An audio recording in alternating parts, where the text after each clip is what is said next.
Subject history ہے، chapter 3، topic world war 2۔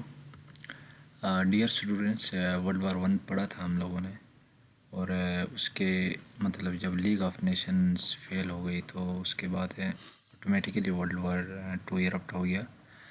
یہ world war 2 جو ہے، ورلڈ وار 2 وچ lasted from 1939 to 1945 was a global conflict that had profound cause and far-reaching implications. Here's a detailed overview. Dear students, ہم دیکھیں کہ 2 powers involve ہو گئی تھی ورلڈ وار 2 میں۔ ایک کو الائز کا نام دیا، دوسرے کو ایکسس کا۔ تو الائز میں جو کنٹریز تھی وہ Great Britain, United States, Soviet Union, China, France. Axis میں جرمنی، اٹلی، جاپان۔ تو ورلڈ وار 2 کا میپ ڈیئر اسٹوڈنٹس، میں نے ورلڈ وار 1 کے اندر ڈیٹیل میں ایک میپ بتا دیا تھا، same case with this very map. آپ دیکھ سکتے ہیں کہ جیسے ہم نے دیکھا الائز میں Great Britain, United States, Soviet Union, China, France. Same case آپ نے ان کو کیا کرنا ہے، پیپر میں رائٹ ڈاؤن کرنا ہے پیج پہ۔ اس کے بعد ایکسس کا آپ نے نام لکھنا ہے، جرمنی، اٹلی، جاپان کو۔ آگے آپ میپ میں ان کو سمرائز کر سکتے ہیں، میپ میں دیکھ سکتے ہیں کہ ان کے لوکیشن کہاں پہ، کون کنٹری کس لیول پہ یا کہاں سے انوالو ہو گئی ورلڈ وار 2 پہ نا۔ ان کا نیشنل انٹرسٹ تھا ہر کنٹری کا اپنا۔ تو کازز آف ورلڈ وار 2 اگر آپ سے کوئی کوشچن کرتا تو آپ نے کہتا ہے کہ دا بیسک جو کاز تھا وہ ٹریٹی آف ورسائلز تھا۔ کیوں؟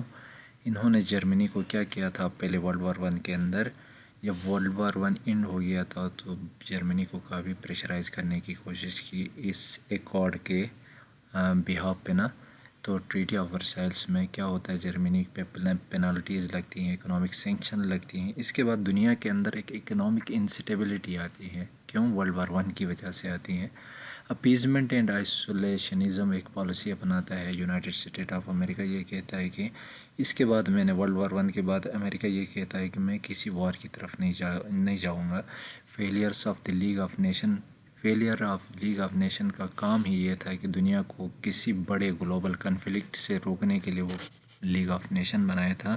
انفارچونیٹلی اس پہ بھی وہ فیل ہوتے ہیں، تو کیا ہوتا ہے، ورلڈ وار 2 ایرپٹ ہوتا ہے ڈیئر اسٹوڈنٹس۔ ملٹریزم، نیشنلزم، میں نے کہا تھا ملٹریزم دنیا کے اندر ایک عام ریس چل رہی تھی دنیا کے اندر۔ ہر کنٹری چاہتا تھا کہ وہ اپنی ملٹری کو سٹرونگ بنائیں، وہ ماڈرن ملٹری ہو ان کے پاس، کیونکہ انڈسٹریل ریولوشن جب سٹارٹ ہو گیا تھا اس کے بعد یہ ایک عام ریس چل رہا تھا۔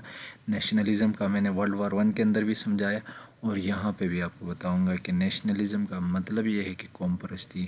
آپ اپنے کنٹریز کے لیے کتنا پرائڈ فیل کرتے ہیں، جیسے میں نے پہلے بھی کہا تھا، بینگ اے پاکستانی مجھے پراؤڈ فیل تو ہوتا ہے جب بھی میں پاکستان کا فلیگ دنیا کی کسی بھی کنٹری میں دیکھتا ہوں تو مجھے پراؤڈ فیل ہوتا ہے۔ تو کہیں پاکستانی ہیں، بینگ پاکستانی، کہیں اس کے ساتھ کہیں ظلم ہو تو ہم یہاں پہ مطلب ہے بہت تکلیف ہوتی ہے، اس کو کہتے ہیں نیشنلزم ڈیئر اسٹوڈنٹس۔ تو کازز آف ورلڈ وار 2 آپ لوگوں نے ڈیٹیل میں ان 1 2 3 4 5 پوائنٹس جو آپ کو میں نے لکھ دیا ہے، ان کو آپ نے مائنڈ میں رکھنا ہے۔